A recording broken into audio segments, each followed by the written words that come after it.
Joyeux mercredi, c'est l'heure du grand journal sur Swag Radio. Salut à tous et à toutes. Depuis le studio de Swag dans la capitale des grandes écoles du monde, Boston, Massachusetts, Ehrlich, Dorellas, pour présenter ce grand journal. Swag Radio, l'énergie, le flow et l'attitude. Écoutez Swag Radio 24 heures sur 24.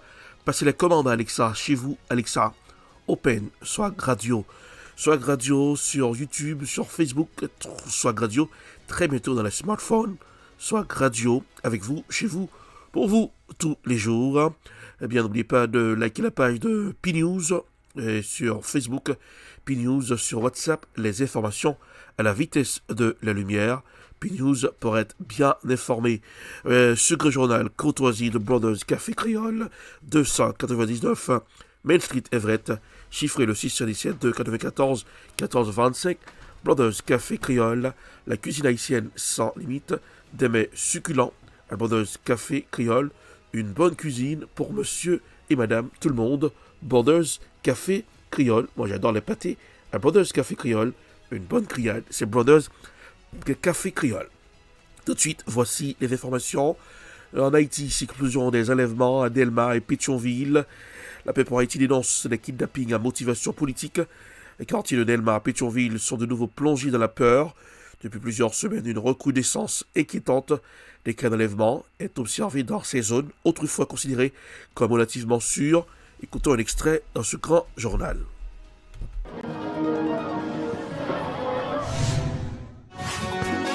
On va toujours poser des questions. De qui ça ou qu'on vive? Ça, c'est des mouvements politiques qui ont fait dans la rue.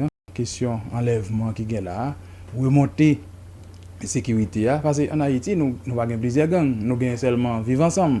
Mais si on est capable de sortir là pour aller acheter quoi des bouquets sans problème, ou venir avec ça à l'acheter, il n'y a pas de monde qui fouille. Si on a traversé en bas de la ville sur motocyclette pour aller à PN, pour prendre un bateau, pour aller Petit Gouave ou bien Miragouane, mais ça passé dans la Tibonite et gang a coupé du riz, gang a tué moun, gang a assassiné. Je dis, a besoin récupérer le territoire toujours ça yo, nous comprenons yo. Nous dans pays il y a quelque temps, nous comprenons pouvoir chaque clair arriver dans fin yo. Yo toujours fait de activités comme ça. Ariel Henry c'est exemple parfait dans modèle activité ça.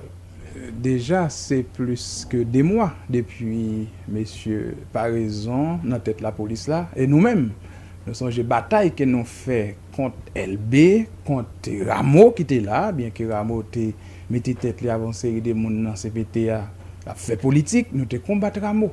Rameau vient pas là jodi mais nous pas de gagner personnel à Rameau, lutte nous te mener contre Rameau et LB tout l'autre Léon Charles, nous toujours capable de faire même combat contre DG qui là. Nous comprenons la situation malouk, nous comprenons que ça passe ça là en termes tabay résultat sur le plan sécuritaire, li pas a fait seulement chef la police. Faut que toutes ces SPN en branle, mais je dis alors un ministre de l'intérieur qui sont personnages qui avancent, qui pas capable, qui pas gain toute lucidité li ou pas gain un bon ministre de la justice, tout ça c'est membre CSPN, vice-président yoyé et écoutez.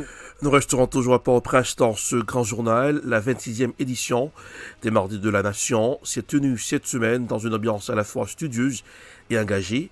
L'invité d'honneur Serge Gabriel Collin, directeur général du Fonds d'assistance économique et sociale, FAES, a livré une intervention manquante axée sur la mission sociale de l'institution et son rôle stratégique de le développement communautaire à travers tout le pays.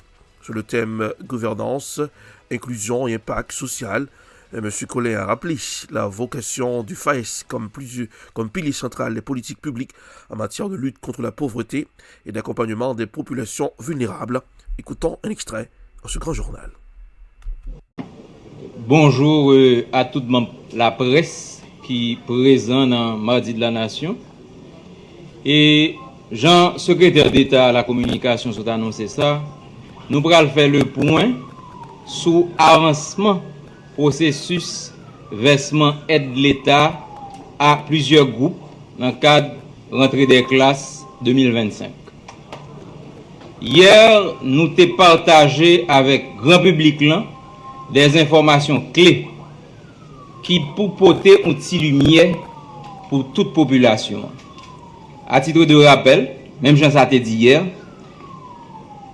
à date, mon cash payé 50 670 transferts monétaires 15 000 gouttes. À date, je prends pour nous, mon cash payé 50 670 transferts monétaires.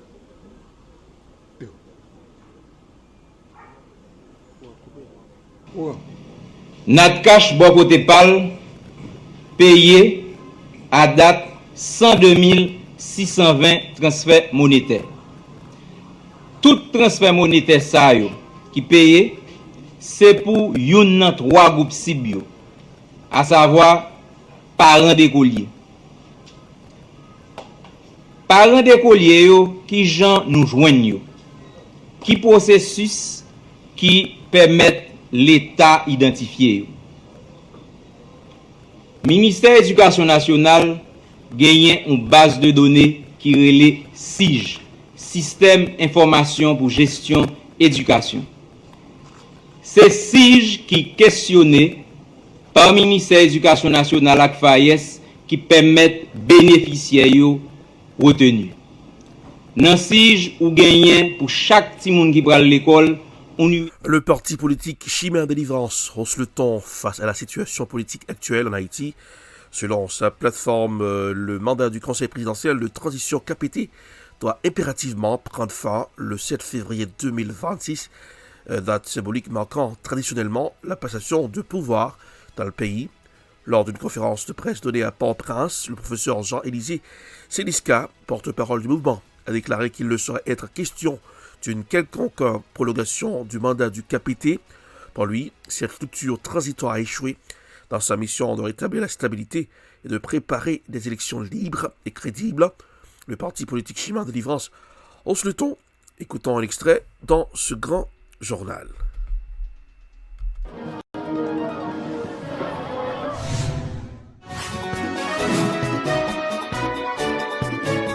Pensez à le passer vraiment. Nous tous connaissons Chemin Délivrance depuis le 14 juillet 2021 t'es proposé piste pour transition arbitrée par un juge de la Cour de cassation qui mettait confiance dans mi-temps acteurs pour élection organisée. Cependant, nous pas gagné mise en œuvre politique là pour ça réaliser. Je dis plus passé 50 mois après désastre transition ça a passé de Ariel Henry à CPTA, tout le monde rend compte finalement nous t'ai fait fausse route. Élections sont élément qui est extrêmement évident. Jusqu'au moment où je vous parle, et la société qu'on m'a dit à la bien, pays attendez nous là, yo connaît clairement que nous sommes encore dans un vide présidentiel occasionné par l'assassinat du président Jovenel Moïse le 7 juillet 2021. Mais pour ça arriver combler, c'est à travers des élections. Mais pour élections organisées, il faut qu'il y ait des autorités légitimes, inspirées confiance, et il faut qu'il y ait quelque part un dégel de situation sécuritaire pays, c'est-à-dire que river joindre une formule pour permettre que monde capable de circuler et dans l'élection dans centre de vote c'est pas des espaces qui peuvent le transformer en ruelle vaillant, j'en nous te connaît fait déjà. Donc au besoin des autorités qui légitimes, des autorités qui inspirent confiance et m'insister sur ça. Donc c'est ça qui fait que jusqu'à un moment on a parlé là élection pas capable organiser et nous connaît chaque fois qu'il y a une élection organisée dans le pays qui j'en la fièvre là qu'on est ou pas remarquer jeudi et malgré l'autorité dit on va mettre le cap sur les élections ou nous compte peuple pas même occupé pas même branding, c'est-à-dire que c'est un la structure politique RASSO, Rassemblement Socialiste Haïtien, accompagné de plusieurs formations et mouvements alliés, a lancé un vibrant appel au Conseil présidentiel de transition CPT et au gouvernement actuel afin de trouver dans les plus brefs délais une formule consensuelle pour sortir le pays dans l'impasse politique et institutionnelle. Dans une note rendue publique le mardi 21 octobre 2025, le RASSO a souligné que la population n'en peut plus de vivre dans l'incertitude, dénonçant la lenteur des négociations et l'absence de plan clair pour établir la stabilité nationale. Écoutons un extrait.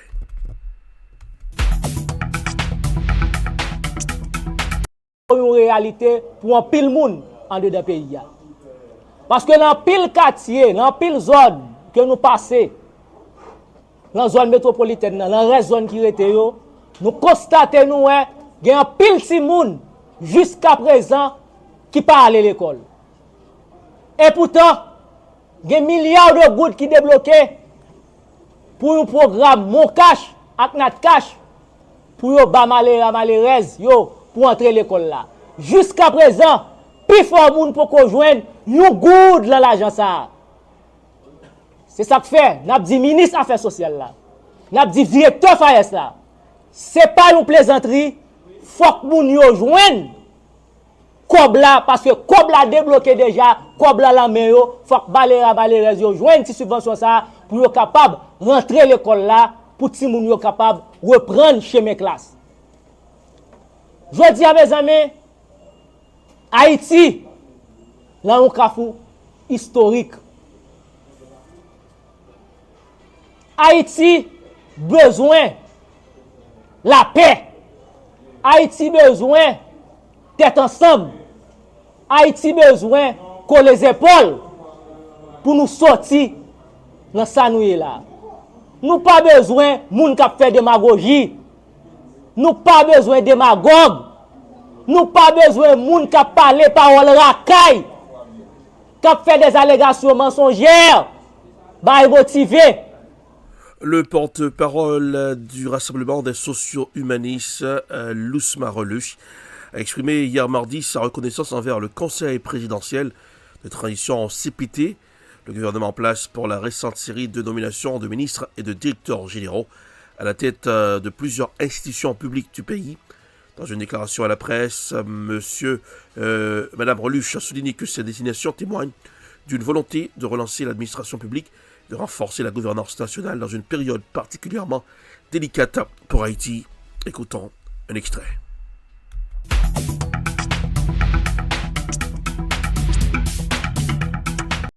Pile centre qui fermé, messieurs ravageurs yo krasé pile l'hôpital, yo krasé pile centre de santé, mais nous ministre Sinal Bertrand, li subsisté en bas tout ferré bandi sa yo, eh bien, li gen des centres li ouvri à travers pays a, côté que jodi a nous dit merci avec docteur Louis Gilles qui a choisi Sinal Bertrand pour être capable de venir porter auprès de vie sanitaire avec population. Et n'a toujours remercié encore docteur Louis Gilles qui fait choix de mettre Renan Aristide comme directeur CAN, Centre ambulance national. Jodi a quitté journée avec une grande ambulance, des 13 ambulances qui ont fonctionné dans le département de l'Ouest là, et à travers Grand Sud et Grand Nord, il y a un pile d'ambulances qui ont bail dans Jérémy, 3 ambulances, nouvelles ambulances pour voter secours à la population, côté que bandit a fini ravager, a tué, a mettre du feu. Et n'a toujours encore remercié le docteur Louis Gilles qui fait choix de Vickinson Gagné, qui allait le prendre au Fatma à Bilo Zéro, côté que des bonnes contracteurs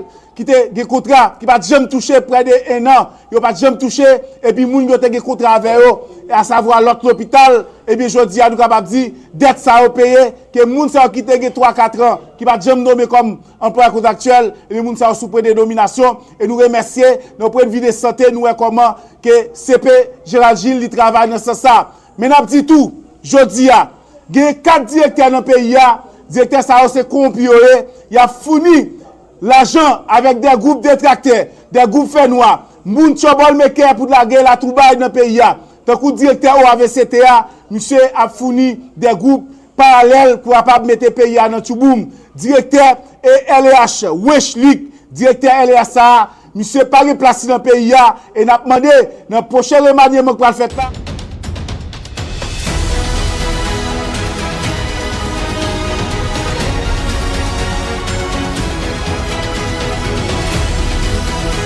Vous suivez le grand journal sur Swag Radio avec Erlich Torelash depuis le studio de Swag dans la capitale des grandes écoles du monde, Boston, Massachusetts, Alexa, Open Swag Radio. Écoutez Swag Radio 24h/24, Swag Radio, le son qui swag. Pour bien swaguer, il faut bien manger. Passez à Brothers Café Créole au 299 Main Street, Everett. Chiffrez le 617 2 94 14 25. Brothers Café Créole, la cuisine haïtienne sans limite. P-News sur WhatsApp, P-News sur Facebook, les informations à la vitesse de la lumière créole. P-News, les informations pour vous informer. Eh bien, c'est P-News, une référence en matière d'information. Likez la page de Swag Radio sur Facebook, sur YouTube, Swag Radio très bientôt dans les smartphones, Swag Radio sur TikTok, c'est pour très bientôt. Sommet de Budapest annulé. Trump ne veut pas d'une rencontre avec Poutine, pour rien. Je ne veux pas d'une réunion gâchée, a déclaré Donald Trump dans des propos qui font suite aux remarques du ministre russe des Affaires étrangères, Sergei Lavrov, selon lesquelles la Russie est opposée à un cessez-le-feu immédiat dans la guerre qu'elle mène contre l'Ukraine. C'est un reportage signé Euronews. Donald Trump a déclaré ce mardi que son projet de rencontre rapide avec Vladimir Poutine était en suspens parce qu'il ne voulait pas que ce soit, je cite, une perte de temps. Il s'agit du dernier rebondissement en date dans les efforts incessants du président américain pour résoudre la guerre en Ukraine.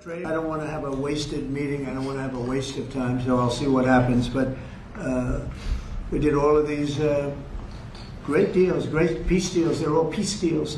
Agreements, solid agreements, every one of them. But this one, and I said, go to the line of battle, the battlefield lines, and you pull back and you go home, and everybody takes some time off because you got two countries that are killing each other. Two countries that are losing 5,000 to 7,000 soldiers a week. Cette réunion prévue à Budapest a été reportée après un appel visiblement tendu entre le secrétaire d'État Marco Rubio et le ministre russe des Affaires étrangères Sergei Lavrov.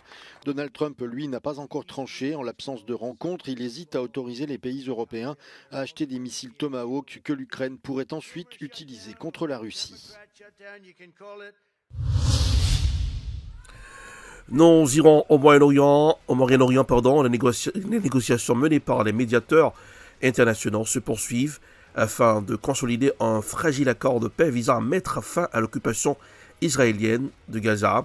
Dans le même temps, seul un petit nombre de camions d'aide humanitaire ont pu entrer dans l'enclave palestinienne. Dévastée, l'aide s'accumule près de la frontière de Rafah. Le reportage est signé CGTN News.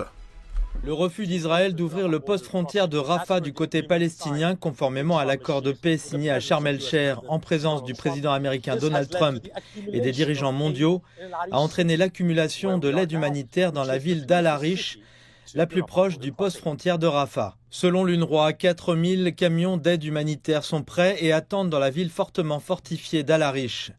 Cette quantité ne couvrirait que 3 mois de besoins essentiels pour les Palestiniens.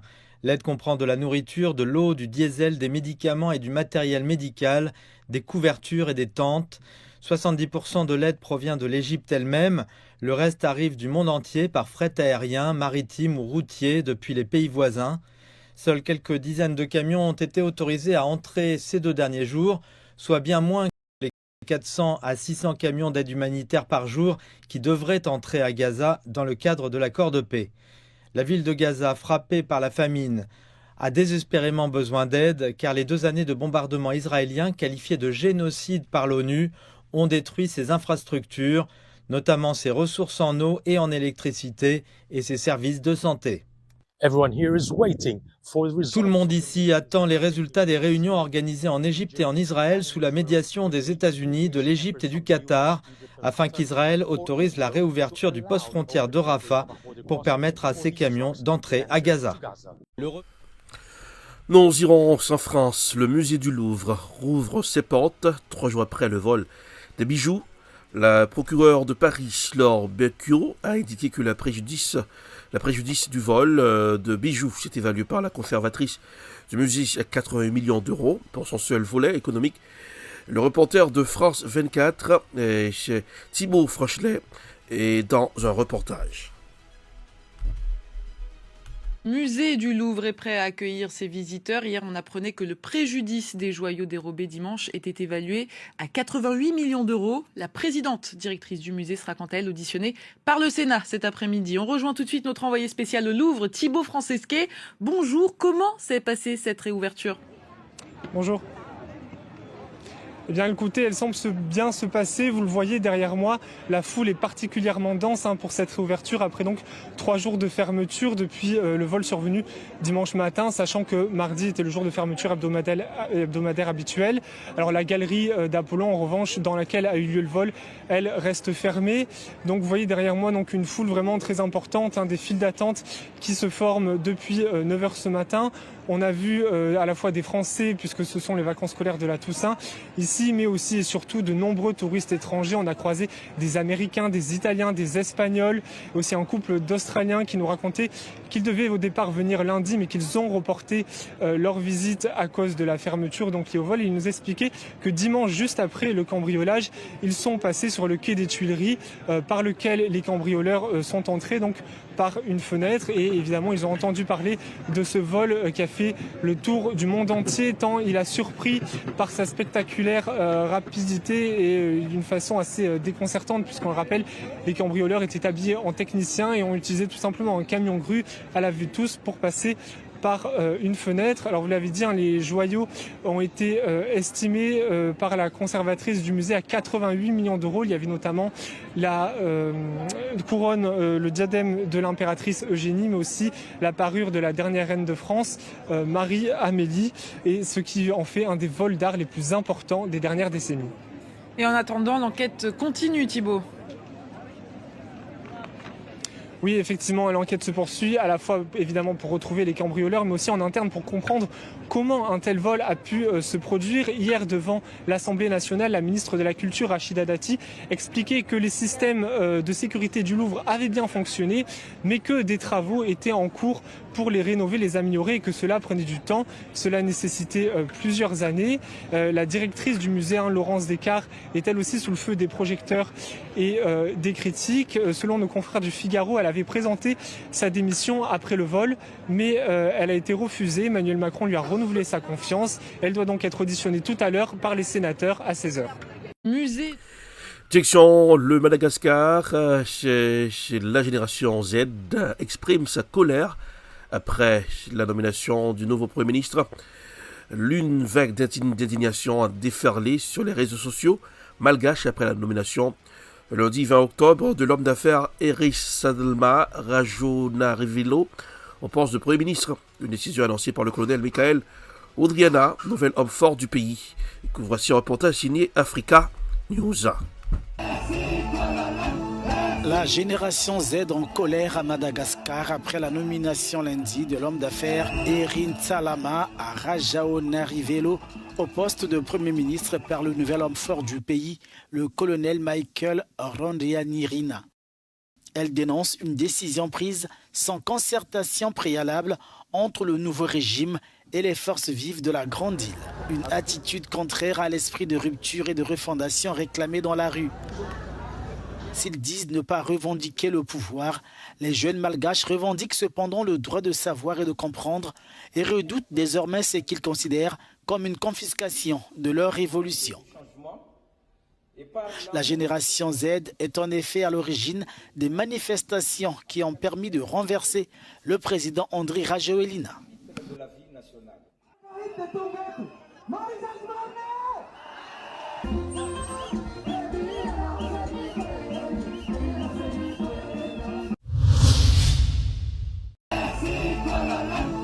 La génération Z en colère à Madagascar.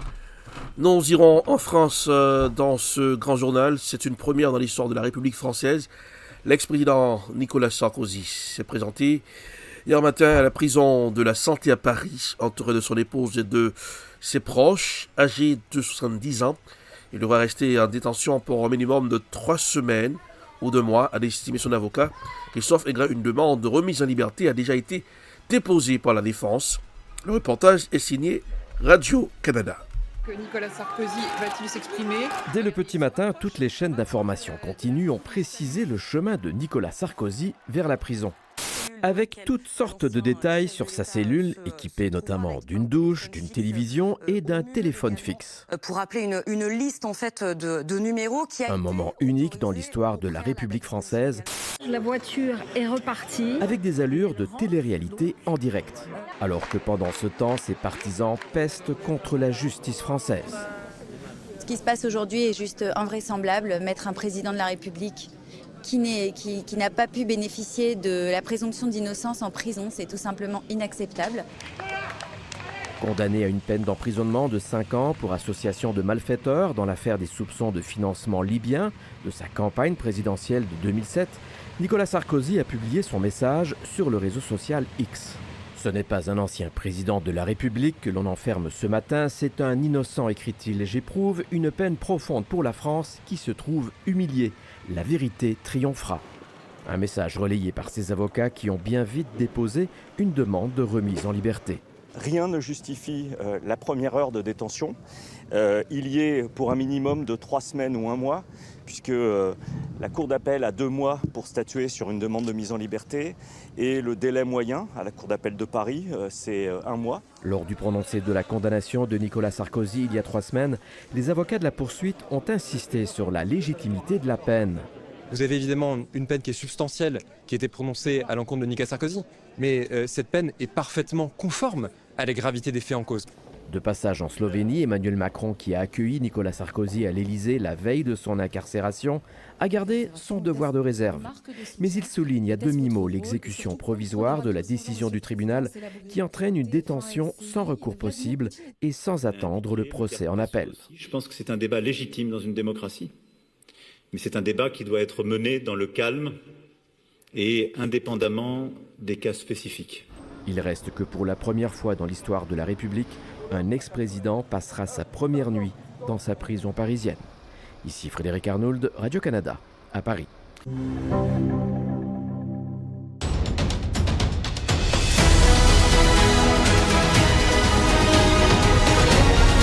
C'est ainsi que prend fin ce grand journal pour ce mercredi 22 octobre 2025.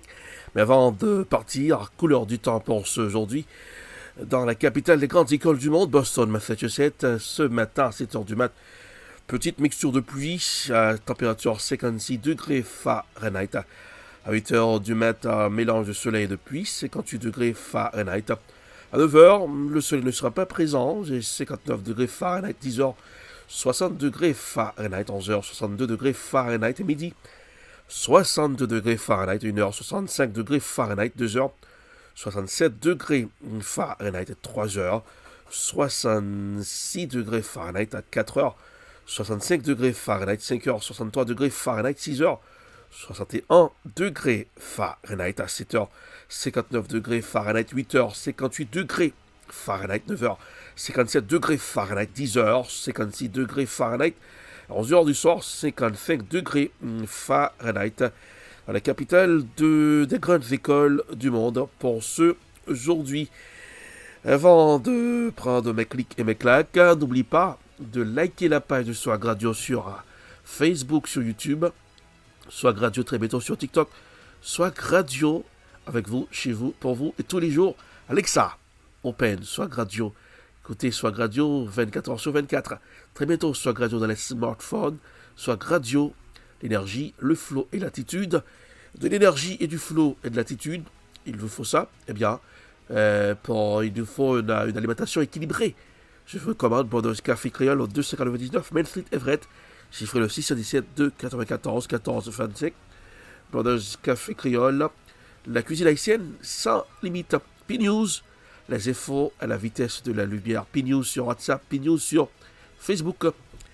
Pour présenter ce grand journal, Erlich Torelas, depuis les studios de Swag Radio, dans la capitale des grandes écoles du monde, passez un excellent mardi et n'oubliez, un excellent mercredi. Qu'est-ce qui me prend là? Gardez le sourire, car le sourire, ça rajeunit le visage. Allez-vous, c'est pour demain. Salut, au revoir, à demain.